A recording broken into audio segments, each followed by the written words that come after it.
ನಮಸ್ತೆ ವಿದ್ಯಾರ್ಥಿಗಳೇ.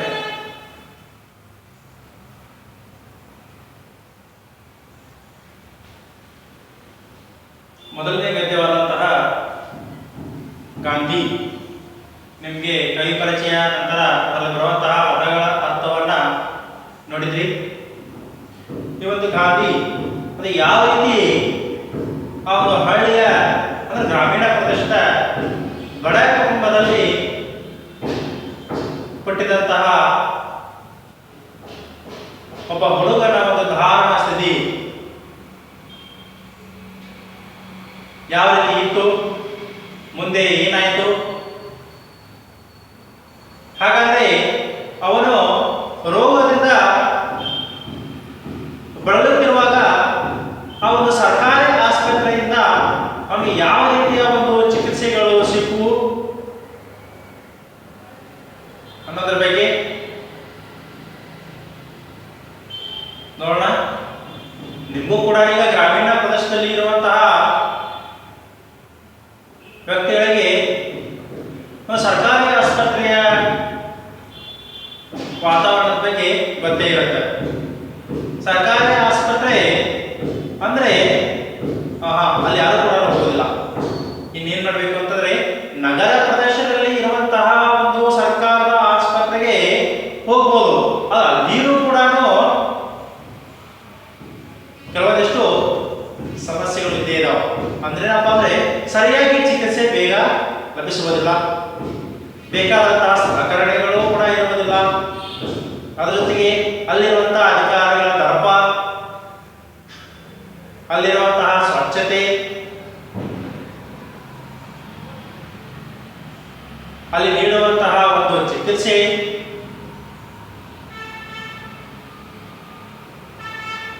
ವೈದ್ಯಾಧಿಕಾರಿಗಳ ಒಂದು ಸಂಪರ್ಕ, ಅಲ್ಲಿ ಆ ಮಾತ್ರೆಗಳು ಹಾಗೂ ಇನ್ನಿತರ ವಸ್ತುಗಳ ಒಂದು ಕೊರತೆ,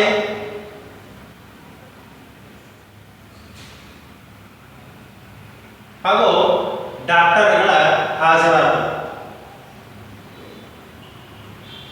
ಇವುಗಳನ್ನೆಲ್ಲವನ್ನ ನೋಡಿದಾಗ ಆ ಒಂದು ಸರ್ಕಾರಿ ಆಸ್ಪತ್ರೆಗೆ ಹೋದ್ರೆ ಬೇಗ ಏನಾಗಲ್ಲಪ್ಪ ಅಂತಂದ್ರೆ ಆರಾಮಾಗೋದಿಲ್ಲ. ಮತ್ತೆ ಏನ್ ಮಾಡ್ತಾರೆ ಅಂತಂದ್ರೆ ಡಾಕ್ಟರ್ಗಳು ಹೊರಗೆ ಔಷಧಿಗಳನ್ನ ಬರೆದುಕೊಂಡು ಬಿಡ್ತಾರಪ್ಪ, ಯಾಕೆ ಬೇಕು ಅಂತ ವಾತಾವರಣ ನಿಜವಾಗ್ಲೂ ಕೂಡ ಎಲ್ಲ ಒಂದು ಗ್ರಾಮೀಣ ಪ್ರದೇಶದಲ್ಲಿ ಇರುವಂತಹ ಸರ್ಕಾರಿ ಆಸ್ಪತ್ರೆಗಳಲ್ಲಿ ಇದೆ, ಇನ್ನೂ ಆದರೂ ಕೂಡ ಇದೆ. ನೀವು ಕೂಡ ಕೆಲವೊಂದಿಷ್ಟು ಸಮಯದಲ್ಲಿ ಅನುಭವಿಸಿರಬಹುದು. ಅಥವಾ ಸರ್ಕಾರಿ ಆಸ್ಪತ್ರೆ ಇದ್ರೂ ಕೂಡ ಬೇಡಪ್ಪ ಇನ್ನೊಂದು ₹100 ಹೆಚ್ಚು ಹೋಗ್ಲಿ, ಬೇರೆ ಕೊಡೋಣ, ಏನ್ ಮಾಡೋಣ ಹೋಗೋಣ ಅಂತ.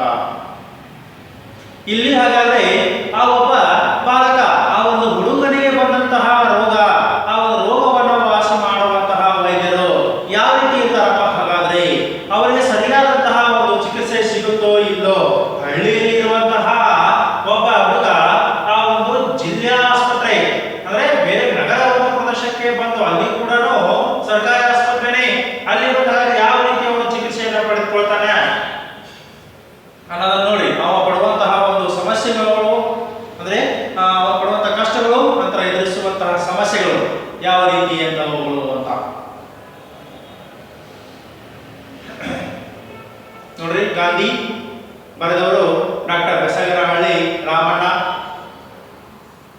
ಗಾಂಧೀಜಿ ಹೆಸರನ್ನು ನಾವಿಂದು ಅಪಮೌಲ್ಯಗೊಳಿಸಿಕೊಂಡಿದ್ದೇವೆ. ಬದುಕಿನ ಮೌಲ್ಯಗಳಿಗೆ, ಉತ್ತಮ ಆದರ್ಶಕ್ಕೆ ಪ್ರತಿರೂಪವಾದ ಗಾಂಧೀಜಿಯವರನ್ನು ನಮ್ಮ ದೇಶದ ಜನ ಇಂದು ಅಸಡ್ಡೆಯಿಂದ ಕಾಣತೊಡಗಿದ್ದಾರೆ. ಹೌದು ನೋಡ್ರಿ, ಗಾಂಧೀಜಿ ಹೆಸರನ್ನು ನಾವಿಂದು ಅಪಮೌಲ್ಯಗೊಳಿಸಿಕೊಂಡಿದ್ದೇವೆ. ಆ ಗಾಂಧೀಜಿ ಎಂಬ ಒಂದು ಹೆಸರಿನ ಇರುವಂತಹ ಒಂದು ಮೌಲ್ಯವನ್ನ ನಿಜವಾಗ್ಲೂ ಈಗ ಅಪಮೌಲ್ಯಗೊಳಿಸುವಂತಹ ಒಂದು ಜನ ಹೆಚ್ಚಾಗ್ತಾ ಇದ್ದಾರೆ.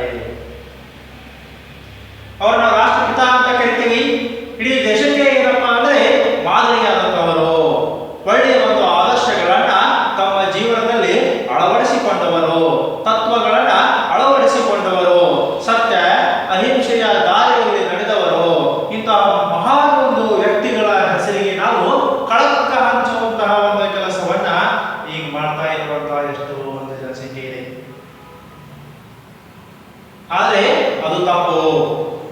ಅವರ ಆದರ್ಶಗಳನ್ನ ನಾವು ಉಳಿಸ್ಬೇಕು, ಬೆಳೆಸಬೇಕು. ಅದ್ರ ಜೊತೆಗೆ ನಾವು ಅನ್ವಯವನ್ನು ಕೂಡ ಮಾಡ್ಕೊಳ್ಬೇಕು ನಮ್ಮ ಜೀವನದಲ್ಲಿ. ಯಾರ್ಯಾರು ನೋಡ್ತೀವಿ, ಏನೇನೋ ಒಳ್ಳೇದು ಬಿಡ್ತೀವಿ, ಕೆಟ್ಟದ್ದು ನಾವು ಹಾಗಿರ್ತಾನ ಹೀಗೆ ಯಾವ್ದಾದ್ರು ಒಂದು ಫಿಲ್ಮ್ ನೋಡ್ಕೊಂಡ್ ಬಂದ್ರೆ ಸಾಕು,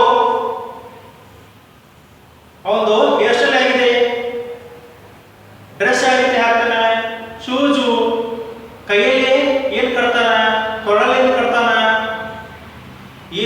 ವಿವಿಧ ಪ್ರಕಾರದಲ್ಲಿ ಏನ್ ಮಾಡ್ತೇವೆ ಅಂತಂದ್ರೆ ನಮ್ಮ ಒಂದು ಶೈಲಿಯನ್ನ ಬದಲಾವಣೆಯನ್ನ ಮಾಡ್ಕೊಂಡಿರ್ತೇವೆ.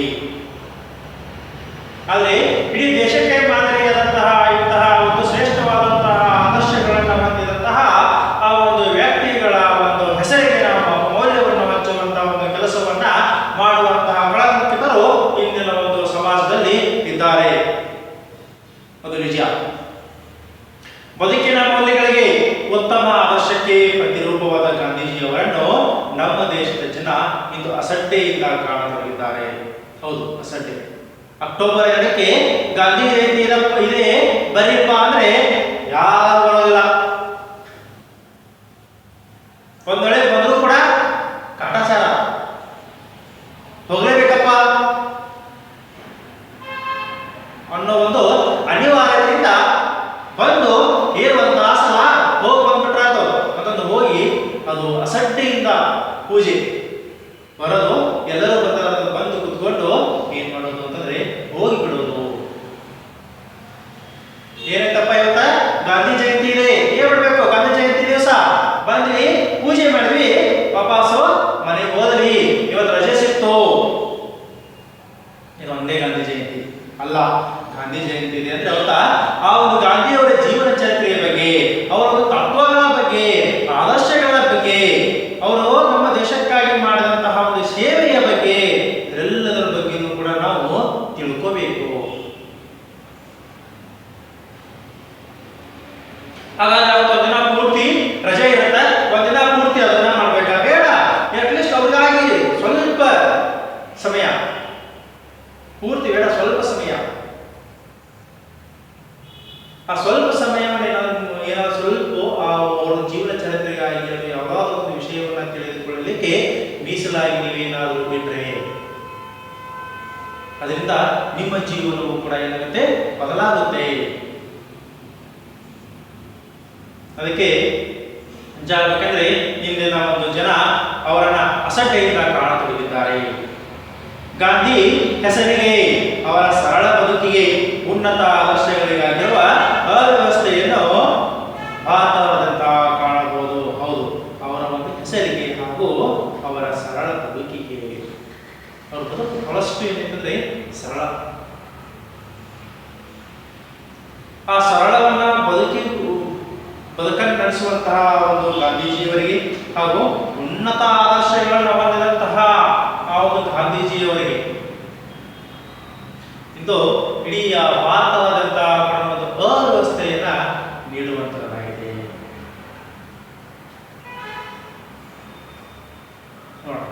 ಹಾಗಾದ್ರೆ ಇನ್ ಮುಂದೆ ನೀವು ಕೂಡ ವಿದ್ಯಾರ್ಥಿಗಳೇ, ಇಲ್ಲ ನಾವು SLC ಮುಗಿಸ್ಕೊಂಡು ಬಂದೇವಿ, PUC ಬಂದೇವಿ, ನಮ್ದು ಈ ಕಾಲೇಜು ಜಯಂತಿ ಅದು ಇದು ಹೇಗೆ ನಡೀತಾವು ನಡೀಲಿ, ನಮಗೇನಪ್ಪ ಬೇಡ.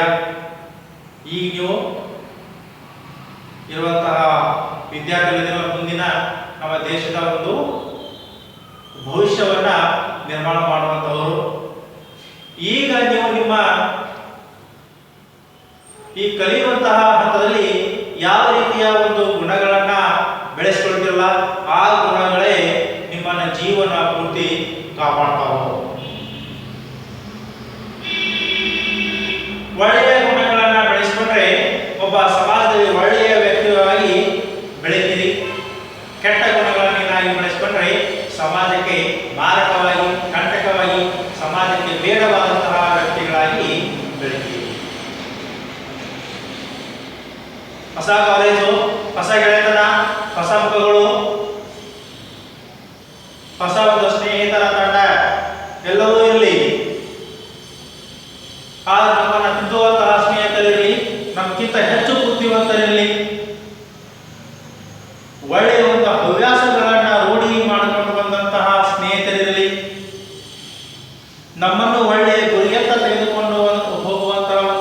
ಸ್ನೇಹಿತರಿರಲಿ. ಅದರ ಜೊತೆಗೆ ನಮ್ಮ ಸಂಸ್ಕೃತಿಯು ಕೂಡ ನಮ್ಮನ್ನು ಸಾಕಿ ಬೆಳೆಸಿದಂತಹ ಪಾಲಕರನ್ನ ಕಾಪಾಡುವಂತಹ ಒಂದು ಸಂಸ್ಕೃತಿಯು ಕೂಡ ನಮಗೆ ಇರಲಿ.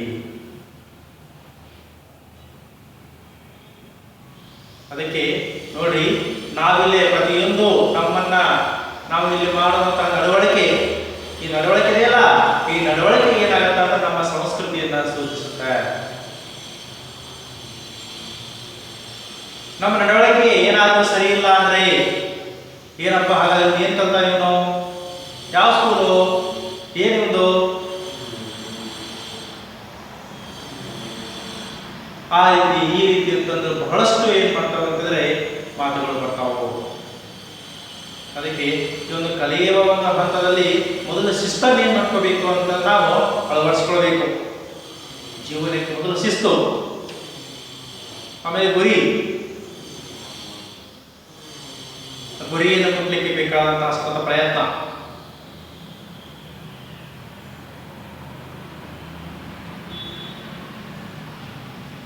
ಅದಕ್ಕೆ ನಿಮ್ಮ ಜೀವನಕ್ಕೆ ಮಾದರಿಯಾಗುವಂತಹ ವ್ಯಕ್ತಿಗಳ ಜೊತೆ ನಿಮ್ಮ ಒಂದು ಗೆಳೆತನವಿರಲಿ.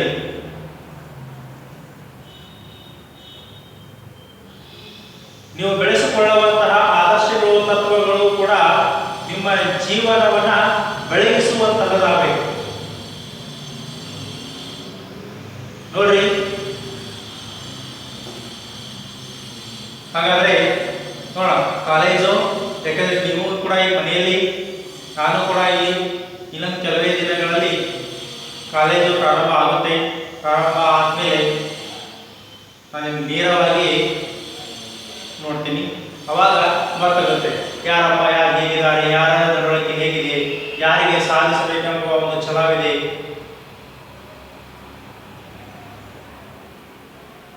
ಅನ್ನೋದನ್ನ ಇಲ್ಲಿ ಬಂದಾಗ ನೋಡ್ತೀನಿ. ಹಾಗಾದ್ರೆ ಗಾಂಧಿ ಆ ಒಂದು ಗದ್ಯದ ಪ್ರಾರಂಭ ನೋಡ್ರಿ.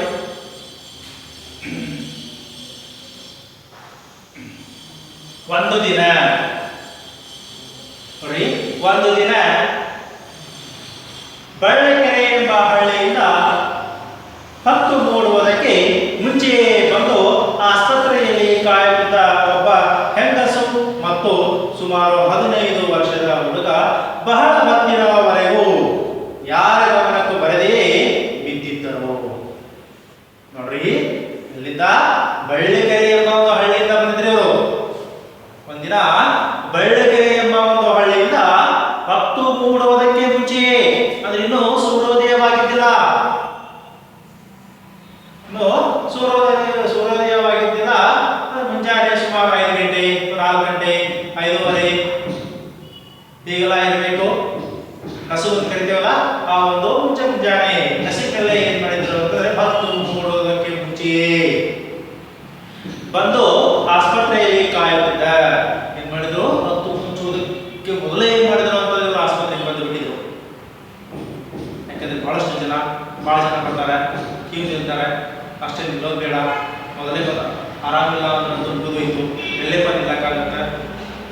ಅದಕ್ಕೆ 10 ಮೂಡುವುದಕ್ಕೆ ಮುಂಚೆಯೇ ಬಂದು ಆಸ್ಪತ್ರೆಯಲ್ಲಿ ಕಾಯ್ದ ಒಬ್ಬ ಹೆಂಗಸು ಮತ್ತು ಸುಮಾರು 15 ವರ್ಷದ ಹುಡುಗ.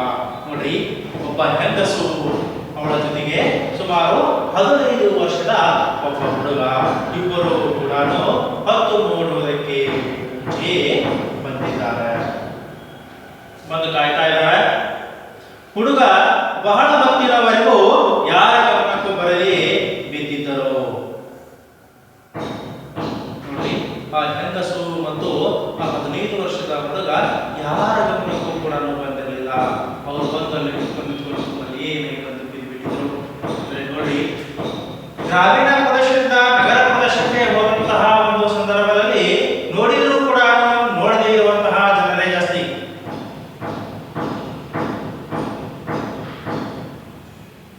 ಹತ್ತು ಮೂಡೋದಕ್ಕಿಂತ ಮುಂಚೆನೆ ಬಂದಿದ್ರು ಕೂಡ ಯಾರು ಬಂದವರನ್ನ ಮಾತಾಡಿಸಿಲ್ಲ. ಯಾಕಪ್ಪ ಏನಾಗಿದೆ ಅಂತ ಕೇಳಿಲ್ಲ, ಏನಾದ್ರು ಸಹಾಯ ಬೇಕಾ ಅದು ಇಲ್ಲ. ಇವ್ರ ಪಾಡಿ ಇವ್ರು ಬಂದಿದ್ದಾರೆ, ಇವ್ರು ನಿಂತಿದ್ದಾರೆ. ಅದರಲ್ಲಿ ಗ್ರಾಮೀಣ ಪ್ರದೇಶದಿಂದ ಬಂದಿದ್ದಾರೆ ಅಂತಂದ್ರೆ ಇವ್ರಿಗೆ ಏನೂ ನಿಮಗೂ ಕೂಡ ಇರಬೇಕು.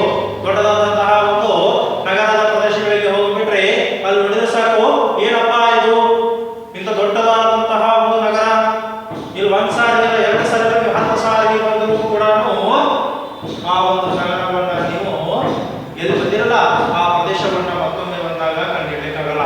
ಅಷ್ಟೊಂದು ವ್ಯತ್ಯಾಸವಾಗಿ ಈಗ ನಗರಗಳು ದಿನದಿಂದ ದಿನಕ್ಕೆ ಬೆಳೀತಾ ಇದ್ದಾವೆ. ಅಲ್ಲೇ ನೋಡಿ, ಯಾರ ಗಮನಕ್ಕೆ ಬರಲಿಯೇ ಬಿದ್ದಿದ್ದರು? ಆ ಹೆಂಗಸು ಆ ಹುಡುಗನ ತಾಯಿ ಅಲ್ಲಿ ಬಿದ್ದಿದ್ದರು. ಆ ಹುಡುಗ 5 ವರ್ಷದ ಹುಡುಗ, ಆ ಹೆಂಗಸಿನ ಬಿಟ್ಟಲ್ಲ, ಅವ್ರು ಏನಾಗಿರ್ತಾರೆ, ತಾಯಿ ಮತ್ತು ಮಗ ಆಗಿರ್ತಾರೆ. ಸುಮಾರು 40ರ ಪ್ರಾಯ. ತಾಯಿಗೆ ಎಷ್ಟು ವರ್ಷ? 40 ವರ್ಷ ಆಗಿರುತ್ತೆ. ಸುಮಾರು ಅಂತ ಹೇಳ್ತಾರೆ, ಸುಮಾರು 40 ವರ್ಷ. ಹುಡುಗ ವರಾಣದಲ್ಲಿ ಕಂಬಕ್ಕೆ ಒರಗಿ ಆಸ್ಪತ್ರೆಗೆ ಬಂದು ಹೋಗುವವರನ್ನ ಯಾವ ಕುತೂಹಲವೂ ಇಲ್ಲದೆ ನೋಡುತ್ತಾ ಕುಳಿತಿದ್ದ. ಎಲ್ಲಿಂದ ಕುತೂಹಲ? ಮೊದಲೇ ಆರಾಮಿಲ್ಲ, ಕೈ ಹುಷಾರಿಲ್ಲ, ಆರೋಗ್ಯ ಕೆಟ್ಟಿದೆ, ಅನಾರೋಗ್ಯದಿಂದ ಹುಡುಗ ಬಳಲ್ತಾ ಇದ್ದಾನೆ, ಮುಂಜಾನೆಗೆ ಬಂದಿದ್ದಾನೆ, ಯಾರು ಕೂಡ ಅವ್ರ ಕಡೆ ಗಮನವನ್ನು ಹರಿಸಿಲ್ಲ, ಸಾಕಾಗಿ ಹೋಗಿದೆ. ಈಗ ವರಾಣದಲ್ಲಿ ಇದ್ದಂತಹ ಒಂದು ಕಂಬಕ್ಕೆ ಏನ್ ಮಾಡಿದಾನೆ ಅಂತಂದ್ರೆ, ಅದಕ್ಕೆ ತನ್ನ ಒಂದು ದುಪ್ಪವನ್ನು ಆರಿಸಿ ಕುತ್ಕೊಂಡು ಯಾವ ಒಂದು ಸಂತೋಷ ಕುತೂಹಲ ಏನೂ ಇಲ್ಲದೆ ಸಪ್ಪೆ ಮುಖದಿಂದ, ಜೋರು ಮುಖದಿಂದ ಅಲ್ಲಿ ಅಡ್ಡಾಡುವವರನ್ನ ನೋಡುತ್ತಾ ನೋಡುತ್ತಾ ಆ ಹುಡುಗ ಅವನ ಆಸ್ಪತ್ರೆಯ ವರಾಣದಲ್ಲಿರುವಂತಹ ಕಂಬಕ್ಕೆ ಹೊರಗೆ ಕುಳಿತುಕೊಂಡಿದ್ದಾನೆ. ಅವನಿಗೆ 15 ವರ್ಷಕ್ಕೆ ಪ್ರಪಂಚದ ಮೇಲೆ ಒಂದು ಬಗೆಯ ಜಿಗುಪ್ಸೆ ಮೂಡಿ ನಿಂತಿತ್ತು. ಹೌದು, 15 ವರ್ಷಕ್ಕಲ್ರಿ, 10 ವರ್ಷ ಅದಕ್ಕಿಂತ ಕಡಿಮೆ ವಯಸ್ಸಿನ ಜನರಿಗೂ ಕೂಡ ಜಿಗುಪ್ಸೆ ಹುಟ್ಟುತ್ತಾರೆ. ಯಾಕಂದ್ರೆ ಈಗಿರುವಂತಹ ಸಮಾಜದ ಜನರಲ್ಲಿ ಮಾನವೀಯತೆಯ ಗುಣಗಳು ಕಡಿಮೆ ಆಗ್ತಾ ಇದಾವು. ನಿಸ್ವಾರ್ಥ ಇಲ್ಲ, ಎಲ್ಲವೂ ಕೂಡ ಸ್ವಾರ್ಥ. ನಾನೊಬ್ಬನೇ, ನನ್ನಷ್ಟೇ, ಇನ್ನೊಬ್ಬರು ನಂಗೆ ಸಂಬಂಧ ಇಲ್ಲ. ಆ ಮಾನವೀಯ ಗುಣಗಳು ಇಲ್ಲ ಅಂತಂದ್ರೆ ನಿಜವಾಗ್ಲೂ ಪ್ರತಿಯೊಬ್ಬ ಹುಡುಗ 15 ವರ್ಷ ಅಲ್ಲ, 10 ವರ್ಷದ ಇಲ್ಲ, ಅದಕ್ಕಿಂತ ಕಡಿಮೆ ವಯಸ್ಸಿನ ಹುಡುಗರು ಕೂಡ ಜಿಗುಪ್ಸೆಯನ್ನ ಹೊಂದಾನ ಅಂತ ಒಂದು ಪರಿಸ್ಥಿತಿ ನಿರ್ಮಾಣವಾಗ್ತಾ ಇದೆ. ಅದಕ್ಕೆ ಅವ್ರಿಗೆ 15 ವರ್ಷಕ್ಕೆ ಏನಾಗಿದೆ ಅಂತ ಪ್ರಪಂಚದ ಮೇಲೆ ಜಿಗುಪ್ಸೆ ಏನು ಅಂತ ನೋಡ್ರಿ. ಇಷ್ಟು ಒಂದು ಸಣ್ಣ ವಯಸ್ಸಿಗೆ 15 ವರ್ಷಕ್ಕೆ ಅವರು ಪ್ರಪಂಚದ ಮೇಲೆ ಜಿಗುಪ್ಸೆಯನ್ನು ಹೊಂದ್ತಾ ಇದ್ದಾನೆ ಅಂತಂದ್ರೆ ಯಾವ ರೀತಿಯ ಒಂದು ಜನ ಇದ್ದಾರ ಅಂತ, ಯಾವ ರೀತಿಯ ಒಂದು ವ್ಯವಸ್ಥೆ ಇದೆ ಅಂತ.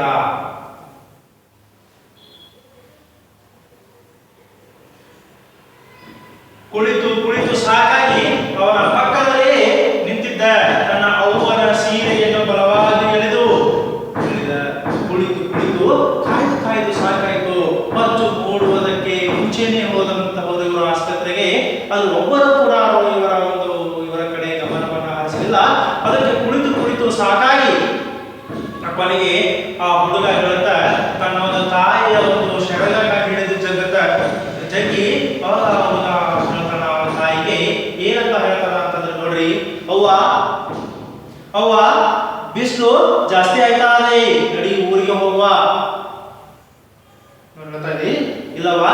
ಇಲ್ಲ, ಹೋಗಿದ್ರೆ ನಮ್ಗೆ ಯಾರು ಕೂಡ ಇಲ್ವೇ ನಮ್ಮ ಕಡೆ ಗಮನವನ್ನು ಹರಿಸೋದಿಲ್ಲ. ಏನ್ ಮಾಡೋದಕ್ಕೆ? ಬಿಸಿಲು ಜಾಸ್ತಿ ಆಗ್ತಾ ಇದೆ, ನನ್ನ ಜೊತೆಗೆ ನೀನು ಕೂಡ ಏನ್ ಮಾಡ್ತಿದೆ ಅಂತಂದ್ರೆ ಬಿಸಿಲು ಬಹಳಷ್ಟು ಹೆಚ್ಚಿದೆ, ನಡಿಯವ್ವ ಊರಿಗೆ ಹೋಗೋಣ, ಯಾವುದು ಬೇಡ ನಮಗೆ ಅಂತಂದು ಕಾದು ಕಾದು ಸಾಕಾಗಿ ಆ ಒಂದು ಮಗುವು ತನ್ನ ತಾಯಿಯ ಸೆರಗನ್ನ ಎಳೆದು ತನ್ನ ಒಂದು ತಾಯಿಗೆ ಹೇಳ್ತಾ ಇದೆ, ಹೊಸಿ ಸುಂಕಿರು. ತಾಯಿ ಹೇಳಿದಾಗ ಹೊಸಿ ಸುಂಕಿರು, ಹೊಸಿ ಅಂದ್ರೆ ಸ್ವಲ್ಪ ಸುಂದಿರು ಅಂತಿರಲ್ಲ ಹಾಗೆ, ಹೊಸಿ ಸುಂಕಿರು, ಬಂದು ತೋರಿಸ್ಕೊಂಡೆ ಹೋಗುವ ನೋಡ್ರಿ. ತಾಯಿ ಹೇಳ್ತಾರೆ, ಏನ್ ಮಾಡಿವಿ ಸುಂಕಿರಪ್ಪ, ಬರೋದಂತೂ ಬಂದ್ಬಿಟ್ಟಿದೀವಿ, ಮತ್ತೆ ಯಾವಾಗ ಬರಕ್ಕಾಗತ್ತೋ ಏನೋ ಗೊತ್ತಿಲ್ಲ. ಹೌದು, ಹಳ್ಳಿ ಒಂದು ಜನರಿಗೆ ಒಂದು ಸಾರಿ ಬರೋದೇ ಬಹಳಷ್ಟು ಕಷ್ಟ. ಯಾಕಂದ್ರೆ ಎಷ್ಟೋ ನೂರಾರು ಕಿಲೋಮೀಟರ್ ಇಂದ ಬಂದಂತಹ ಒಂದು ಗ್ರಾಮೀಣ ಪ್ರದೇಶದವರು ಒಂದು ಸಾರಿ ಬರ್ಲಿಕ್ಕೆ ಇರುವಂತಹ ಪುಡಿಗಾಸನ್ನೆಲ್ಲವನ್ನು ತೆಗೆದುಕೊಂಡು ಬಂದಿರ್ತಾರೆ. ಆ ಪುಡಿಗಾಸನ್ನು ತೆಗೆದುಕೊಂಡು ಬಂದಂತಹ ಒಂದು ಸಂದರ್ಭದಲ್ಲಿ ಒಂದು ಸಾರಿ ಆಯ್ತು ಅಂತಂದ್ರೆ ಮತ್ತೆ ಆ ಒಂದು ಪುಡಿಗಾಸನ್ನು ಜೋಡಿಸ್ಬೇಕು ಅಂತ ಬಹಳಷ್ಟು ಕಷ್ಟಪಡಬೇಕು. ಅದಕ್ಕಾಗಿ ಒಂದ್ಸರಿ ಏನ್ ಮಾಡಿದೀವಿ, ಬರೋದು ಬಂದ್ಬಿಟ್ಟಿದೀವಪ್ಪ, ಮುಗಿಸ್ಕೊಂಡೆ, ಡಾಕ್ಟರ್ ಭೇಟಿಯಾಗಿಯೇ, ಡಾಕ್ಟರ್ ನನ್ನೊಳಗಿನ ರಥವನ್ನು ತೋರಿಸಿಕೊಂಡೇ ಏನ್ ಮಾಡೋಣ ಹೋಗೋಣ, ಅಲ್ಲಿವರೆಗೂ ವಸಿನಿ ಏನ್ ಮಾಡ ಸ್ವಲ್ಪ ಸುಖ ಇದ್ಬಿಡಪ್ಪ ಅಂತಂದು ಆ ತಾಯಿ ತನ್ನ ಮಗನಿಗೆ ಹೇಳ್ತಾಳೆ. ಪಕ್ಕದೊಳಕ್ಕೆ ಮುಂಚೆ ಬಂದು ನಾವು ಯಾವಾಗ ಬಂದಿದ್ದೀವಿ, ನಾವು ಬರುವಾಗ ಇನ್ನೂ ಸೂರ್ಯೋದಯ ಕೂಡ ಆಗಿದ್ದಿಲ್ಲ, ಬೆಳಕು ಕೂಡ ಇನ್ನೂ ಬಿದ್ದಿದ್ದಿಲ್ಲ, ಅಷ್ಟೊಂದು ಬೇಗ ಇಲ್ಲಿಗೆ ಬಂದಿದ್ದೇವೆ. ಅದಕ್ಕೆ ನಾವೇನ್ ಮಾಡೋಣ, ಬಂದ್ಬಿಟ್ಟಿದ್ದೀವಿ, ಡಾಕ್ಟರನ್ನ ಭೇಟಿಯಾಗಿ ಹೋಗೋಣ ಅಂತ ಆ ತಾಯಿ ತನ್ನ ಒಂದು ಮಗನಿಗೆ ಹೇಳ್ತಾಳೆ. ಇಲ್ಲಿ ನನ್ನ ನಿನ್ನ ರಾಘವ ಯಾರು ಕೇಳ್ಯಾರು? ಆಗ ಮಗು ಹೇಳ್ತ, ಏನು ಇಲ್ಲಿವರೆಗೂ ನಮ್ಮನ್ನು ಯಾರು ಕೂಡ ಬಂದು ಏನೂ ಕೇಳಿಲ್ಲ, ನಮ್ಮ ಕಡೆ ಗಮನವನ್ನು ಹರಿಸಿಲ್ಲ, ನಾವು ಹೀಗೆ ಏನಾದರೂ ಕುಳಿತುಕೊಂಡ್ಬಿಟ್ರೆ ಇಲ್ಲಿ ನನ್ನ ನಿನ್ನ ರಾಘವ ಯಾರು ಕೇಳಾರ, ನನ್ನ ಮಾತು ಯಾರು ಕೇಳ್ತಾರೆ? ಇಲ್ಲಿ ಜನ ಸುಮ್ಮನೆ ಏನ್ ಮಾಡ್ತಿದ್ದಾರೆ ಅಂದ್ರೆ ಅವ್ರ ಪಾಟಿಗೆ ಅವ್ರು ಆಟಾಡ್ತಾ ಇದ್ದಾರೆ, ನಮ್ಗೆ ಯಾರು ಒಂದು ಕೂಡ ವಿಚಾರವನ್ನ ಮಾಡ್ತಾ ಇಲ್ಲ. ಅದಕ್ಕೆ ಬೇಡವ ಹೋಗ್ಬಿಡೋಣ ನಡಿ ಅಂತ ಮಗ ಹೇಳ್ತಾ ಇದ್ದಾರೆ. ತನ್ನನ್ನ ಹೆತ್ತವಳು ಮೌನವಾಗಿ ನೋವನ್ನು ಅವಮಾನವನ್ನು ಸಹಿಸಿಕೊಂಡು ನಿಂತಿರುವುದನ್ನು ಕಂಡು ಹುಡುಗ ಹೇಳಿದ. ನೋಡ್ರಿ, ತನ್ನನ್ನು ಹೆತ್ತವಳು ಮೌನವಾಗಿ ನೋವನ್ನು ಅಂದ್ರೆ ನೋಡ್ರಿ 15 ವರ್ಷದ ಮಗು ಆ ರೀತಿ ಮಾತಾಡ್ತಾರ, ನಡೆಯುವ ಹೋಗೋಣ ಅನ್ನೋದು ಅವಳಿಗೆ ಬಹಳಷ್ಟು ಏನಾಯ್ತು ಅಂತಂದ್ರೆ ನೋವಾಯ್ತು. ಇಲ್ಲಿ ಯಾರು ಕೂಡ ಅವಮಾನವನ್ನ ಯಾರು ಕೂಡ ವಿಚಾರವನ್ನ ಮಾಡ್ಲಿಕ್ಕೆ ಬರೋದಿಲ್ಲ. ಕುತ್ಕೊಂಡು ಏನ್ ಮಾಡೋಣ ಹೋಗೋಣ ನಡಿ ಅಂತ ಹೇಳಿದಾಗ ಆ ಒಂದು ಹೆತ್ತ ಕರಳು ತಾಯಿಗೆ ಸಂಕಟ ನೋವು ಬರುತ್ತೆ. ಆ ನೋವನ್ನೆಲ್ಲ ಮೌನವಾಗಿ ಅವಮಾನವನ್ನು ಸಹಿಸಿಕೊಂಡು ನಿಂತಿರುವುದನ್ನು ಕಂಡು ಹುಡುಗ ಹೇಳಿದ. ಮತ್ತೆ ಆ ತಾಯಿಯನ್ನು ನೋಡಿ ನೋವನ್ನು ಅವಮಾನವನ್ನು ಸಹಿಸಿಕೊಂಡು ನಿಂತ ತಾಯಿಯನ್ನು ಕಂಡು ಆ ಮಗು ಗೊತ್ತಾಗುತ್ತೆ, ಯಾಕಪ್ಪ ಇದು ಸ್ಥಿತಿ ಅಂತ. ಆ ತಾಯಿಯನ್ನು ನೋಡಿ ಮಗು ಹೇಳುತ್ತ, ಏನಂತ ಹೇಳುತ್ತ ನೋಡ್ರಿ, ನಾನು ಇದ್ದರಷ್ಟು ಸತ್ತರಷ್ಟು ನಡೆಯುವ ಹೋಗುವ ಊರಿಗೆ. ಹಾಗಾದ್ರೆ ನನ್ನಿಂದ ನನ್ನ ತಾಯಿಯ ಕಷ್ಟ ಕೊಡಬೇಕು, ನನ್ನ ತಾಯಿಯ ಅಷ್ಟಾಗಿ ನಾನು ಅವಮಾನವನ್ನ ಮಾಡಬೇಕು. ಇಷ್ಟೊಂದು ಅವಮಾನವನ್ನ ನನ್ನ ತಾಯಿ ಅನುಭವಿಸ್ತಾ ಇದ್ದಾಳೆ ಅಂತಂದ್ರೆ ಬೇಡ. ಹಾಗಾದ್ರೆ ನಡೆಯುವ ಇಲ್ಲೇ ನಾನು ಇದ್ದರಷ್ಟು ಸತ್ತರಷ್ಟು ನಡೆಯುವ, ಸತ್ತರಷ್ಟೇ ಬೆಟ್ಟರಷ್ಟೇ, ನಿನಗೆ ಅವಮಾನ ಮತ್ತು ನೋವನ್ನು ನೋಡ್ಲಿಕ್ಕೆ ನನ್ನಿಂದ ಸಾಧ್ಯವಿಲ್ಲ, ನಡೀತಾಯಿ ಅಂತ ತನ್ನ ಒಂದು ತಾಯಿಗೆ ಆ ಮಗು ಹೇಳುತ್ತಾ. ನೋಡಿ, 15 ವರ್ಷದ ಹುಡುಗ ಆ ರೀತಿ ತನ್ನ ತಾಯಿಯ ನೋವನ್ನು ಮತ್ತು ಅವಮಾನವನ್ನು ಕಂಡು ಈ ರೀತಿ ಅಂತಂದ್ರೆ ಅದು ಎಂತಹ ಒಬ್ಬ ಹುಡುಗ ಇರಬೇಕು ಅಂತ. ಅದು ರೀ ಮಾನವೀಯ ಗುಣಗಳು, ತನ್ನ ಒಂದು ತಾಯಿಯ ಒಂದು ಪ್ರೀತಿ. ಈ ಕಡೆ ಆ ಒಂದು ತಾಯಿಯ ಒಂದು ಕರುಳು ಕೂಡ ಮಗನನ್ನ ಬೇಗ ಏನ್ ಮಾಡ್ಬೇಕು, ಒಂದು ಡಾಕ್ಟರ್ ಅನ್ನ ಆರೋಗ್ಯವಾಗಿರ್ಲಿಕ್ಕೆ, ಅವನ ಆರೋಗ್ಯ ಹೇಗಿದೆ ಅಂತ ತಿಳಿದುಕೊಳ್ಳಲಿಕ್ಕೆ ಹಾತುರ ಇದೆ. ಈ ಕಡೆ ಆ ಮಗು ತನ್ನ ಒಂದು ತಾಯಿ ಅನುಭವಿಸುವಂತಹ ನೋವು ನಂತರ ಅವಮಾನಗಳನ್ನು ಕೂಡ ನೋಡದೆ ನಡೆಯವ ಇದ್ದರೇನು ಏನೋ ಇದ್ದರಷ್ಟು ಸತ್ತರಷ್ಟು ಹೋಗ್ಬಿಡೋಣ ನಡಿ ಅಂತ ಆ ಮಗು ತಾಯಿಯನ್ನ ಕರೆಯುವಂತದ್ದು. 3 ಹೊತ್ತು ಸಾಯ್ತೀನಿ ಇದೇ ನಿನ್ನ ನಾಲಿಗೆ ಮೇಲೆ. ಇದು ನಾವು ಯಾವ ಜಾಳಬೇಕು, ವಯಸ್ಸಿಗೆ ಮೀರಿದ ಅನುಭವದ ಮಾತುಗಳು ತನ್ನ ಮಗನ ಬಾಯಿಂದ ಬಂದದ್ದು ತಾಯಿಗೆ ಆಶ್ಚರ್ಯವಾಗಲಿಲ್ಲ. ನೋಡಿ, ತಾಯಿಗೆ ಸಿಟ್ಟು ಬರುತ್ತೆ, ಯಾಕಂದ್ರೆ ಮಗನ ಉಳಿಸ್ಕೋಬೇಕು, ಮಗನ ಒಂದು ಆರೋಗ್ಯ ಇನ್ನೂ ಕೂಡ ತಾಯಿ ಬಹಳಷ್ಟು ಪ್ರೀತಿಯನ್ನು ಮಾಡ್ತಾ ಇದ್ದಾರೆ. ಅಲ್ಲಿಲ್ಲದ ಪ್ರೀತಿ ನಿಜ ಆಗಬೇಕು ಅಂತಂದ್ರೆ ಹೌದು, ತಾಯಿನ ಹಾಗೆ ಕರಳ ಹಾಗೆ ಯಾವುದೇ ಕಾರಣಕ್ಕೂ ಏನು ಮಾಡೋದಿಲ್ಲ ಅಂತಂದ್ರೆ ತನ್ನ ಒಂದು ಮಕ್ಕಳನ್ನ ಅಷ್ಟು ಸುಲಭವಾಗಿ ಬಿಡುವುದಿಲ್ಲ. ಚೆನ್ನಾಗೆಲ್ಲವರು ಲಾಲನೆ ಪಾಲನೆ ದೊಡ್ಡವರಾಗಿ ಮದುವೆಯಾಗಿ ಅವ್ರಿಗೆ ಮಕ್ಕಳಾಗಿ ಮೊಮ್ಮಕ್ಕಳಾಗಿ ಇರೋರಿಗೆ ತಾಯಿ ಇರೋವರಿಗೆ ಕೂಡ ನೀವು ಎಷ್ಟೇ ದೊಡ್ಡವರಾದರೂ ನಿಮ್ಮ ತಾಯಿಗೆ ನೀವು ಮಗುನೇ. ಅದಕ್ಕೆ ಈ ಒಂದು ಹುಡುಗ ಹೇಳ್ತಾನೆ, ಇದ್ದರಷ್ಟು ಸತ್ತರಷ್ಟು ನಡೆಯಮ್ಮ ಅಂತ ಹೇಳಿದಾಗೆ 3 ಹೊತ್ತು ಸಾಯ್ತೀನಿ ಇದೇ ನಿನ್ನ ನಾಲಿಗೆ ಮೇಲೆ. ಯಾಕೆ ನೀವು ಬರೀ ನಾ ಸಾಯ್ತೀನಿ ಅಂತ ಹೇಳ್ತೀಯಾ? ನಿನ್ನ ನಾಲಿಗೆ ಮೇಲೆ ಅದೊಂದು ಪದ ಬಿಟ್ಟರೆ ಬೇರೆ ಯಾವ ಪದವನ್ನು ಕೂಡ ಬರ್ತಾ ಇಲ್ಲ. ನೀ ಯಾಕೆ ಸಾಯ್ತೀನಿ ಅಂತ ಹೇಳ್ತೀವಿ, ಯಾವಾಗಲೂ ಕೂಡ ಅದೇ ರೀತಿ ಹೇಳ್ತಲ್ಲ ಅಂತಂದು ತಾಯಿ ಮಗನಿಗೆ ಹೇಳ್ತಾಳೆ. ಇತ್ತು ನಾನು ಯಾವ ರಾಜ್ಯ ಆಳಬೇಕು? ಅದಕ್ಕೆ ಅಷ್ಟರಲ್ಲಿ ಮಗ ಹೇಳ್ತಾರೆ, ನಾ ಇದ್ದಾದ್ರೂ ಏನ್ ಸಾಧನೆ ಮಾಡಬೇಕು, ಯಾವ ರಾಜ್ಯ ಆಳಬೇಕು, ನನಗಾಗಿ ಯಾವ್ದಾದ್ರು ರಾಜ್ಯ ಇದೆಯಾ? ಏನು ಸಾಮ್ರಾಜ್ಯದ ಮಹಾರಾಜನ ಅಲ್ಲಲ್ಲ. ಅದಕ್ಕೆ ನಡಿನ ಇದ್ರೇನು ಸತ್ತೇನು, ನನ್ನಗೋಸ್ಕರ ಯಾವ ಒಂದು ರಾಜ್ಯವೂ ಕೂಡ ಇಲ್ಲ ಅಂತ ಆ ಮಗು ಹೇಳುತ್ತೆ. ಅವಾಗ ವಯಸ್ಸಿಗೆ ಮೀರಿದ ಅನುಭವದ ಮಾತುಗಳು ಅಂದ್ರೆ ನೋಡಿ, ಎಷ್ಟಪ್ಪ 30 ವರ್ಷ 40 ವರ್ಷ ಜೀವನವನ್ನು ಮಾಡಿದ್ದಾರೆ. ಒಂದು ಅನುಭವದ ಮಾತು ಅಂದ್ರೆ ಅಂತಹ ಒಂದು ವರ್ಷದ ಆ ಒಂದು ಹಂತದಲ್ಲಿರುವಂತಹ ವ್ಯಕ್ತಿಗಳ ಬಾಯಲ್ಲಿ ಇಂತಹ ಒಂದು ಮಾತುಗಳು ಬಂದ್ರೆ ಆಶ್ಚರ್ಯ ಇರಲ್ಲ. ಆದರೆ ಇನ್ನು 15 ವರ್ಷದ ಬಾಲಕ ಅಂತಹ ಒಂದು ಬಾಯಲ್ಲಿ ಇಂತಹ ಒಂದು ಮಾತುಗಳು ಬಂದ್ರೆ ನಿಜವಾಗ್ಲೂ ತಾಯಿಗೆ ಏನಾಯ್ತು ಅಂತಂದ್ರೆ ಬಹಳಷ್ಟು ಆಶ್ಚರ್ಯವಾಯಿತು. ಆಶ್ಚರ್ಯ, ವಯಸ್ಸಿಗೆ ಮೀರಿದ ಅನುಭವದ ಮಾತುಗಳು ತನ್ನ ಮಗನ ಬಾಯಿಂದ ಬಂದದ್ದು ತಾಯಿಗೆ ಆಶ್ಚರ್ಯವಾಗಲಿಲ್ಲ. ಹೆತ್ತ ಕರಳು ಚುರಕ್ಕೆಂದು ಸೆರಗಿನಿಂದ ಕಣ್ಣರಿಸಿಕೊಂಡಳು.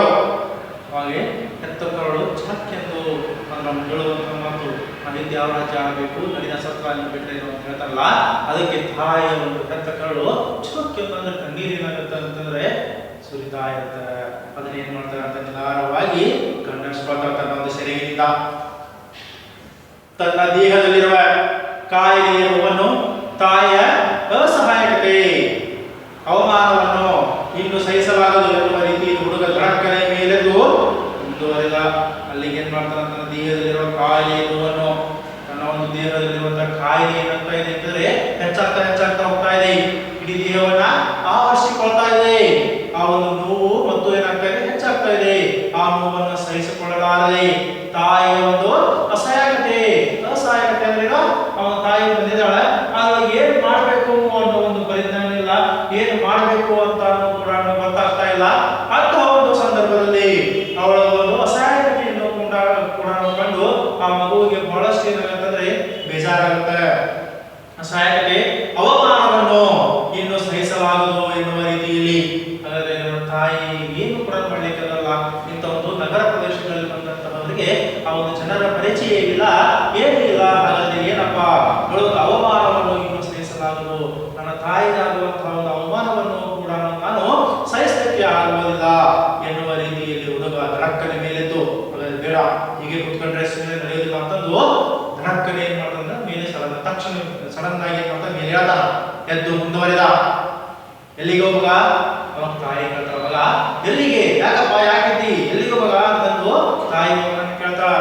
ಡಾಕ್ಟರ್ ನೋಡಕ್ಕೆ ಅಲ್ಲ, ಡಾಕ್ಟರ್ ನೋಡಕ್ಕೆ ಅಂತಂದು ಹೇಳ್ತಾನ.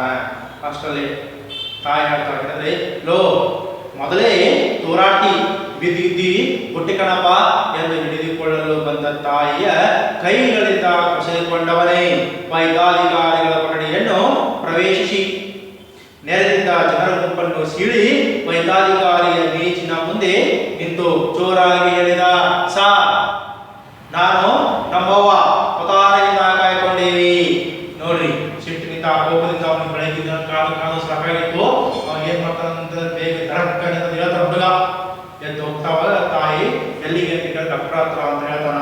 ಹೇಳಿದ್ಲು, ಮೊದಲೇ ಹೋರಾಟಿ, ಮೊದಲೇನಿಲ್ಲ ಮೈಯಲ್ಲಿ ಶಕ್ತಿ ಇಲ್ಲ, ಮೊದಲೇ ಏನ್ ಮಾಡ್ತಿದ್ವಿ ಅಂತ ಆ ಕಡೆ ಜೋಲಿ ಬರ್ತಾ ಇದೆ, ಹೋರಾಡ್ತಾ ಇದ್ರೇನೋ ಜೋಲಿ ಹೊಡಿತಿದ್ದು ಕೂಡ ಬಹಳಷ್ಟು ಜ್ವರ ಬಂದ್ರೆ ಬಹಳಷ್ಟು ಆರಾಮಿಲ್ಲ ಅಂದಾಗ ಯಾರಾದ್ರೂ ನೋಡಿ ಅವ್ರ ಆ ಕಡೆ ಈ ಕಡೆ ಇದ್ದಿಂದ ಆ ಕಡೆ ಜೋರು ಹೋಗ್ತಾ ಇರ್ತಾರೆ. ಮೈಯಲ್ಲಿ ಅವಾಗ ಶಕ್ತಿ ಇರೋದಿಲ್ಲ. ಅದಕ್ಕೆ ಏನ ಮೊದಲೇ ಹೋರಾಡ್ತಿ, ಬಿದ್ದು ಗಿದ್ದಿ ಬಿಟ್ಟು ಕಣಪ್ಪ, ಎಲ್ಲಾದ್ರೂ ಬಿದ್ದು ಗಿದ್ದಿಯಪ್ಪ, ಬೇಡ ನಿಲ್ಲು, ತುದುಗೋ ಅಂತ ತಾಯಿ ಕಟ್ಟ ಎಂದು ಹಿಡಿದುಕೊಳ್ಳಲು ಬಂದ ತಾಯಿಯ ಕೈಗಳಿಂದ ಕಸಿದುಕೊಂಡವನೇ.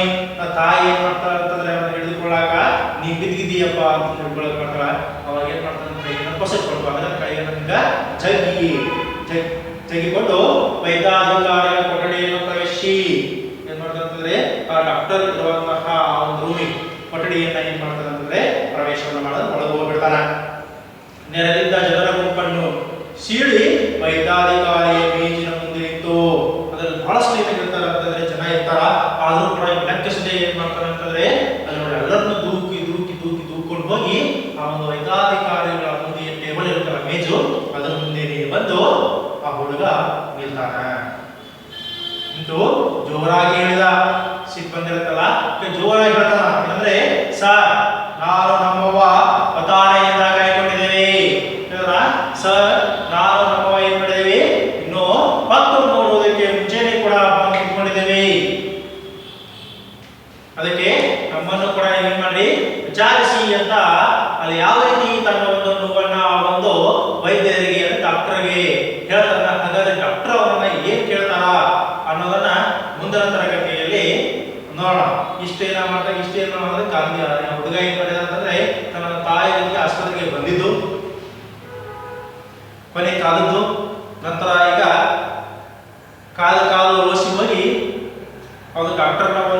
ಕೊಠಡಿಯನ್ನ ಪ್ರವೇಶವನ್ನ ಮಾಡಿದವು. ಮುಂದೆ ಏನಾಗುತ್ತ ಅನ್ನೋ ಒಂದು ಕುತೂಹಲ ಈಗ ನಿಮಗೂ ಇದೆ, ಓಕೆ, ನನಗೂ ಕೂಡ ಇದೆ. ಅದನ್ನ ಮುಂದಿನ ತರಗತಿಯಲ್ಲಿ ನೋಡೋಣ. ಹಾಗಾದ್ರೆ ಇವತ್ತೇ ಈ ಒಂದು ತರಗತಿಯನ್ನ ಮುಗಿಸೋಣ. ಧನ್ಯವಾದ.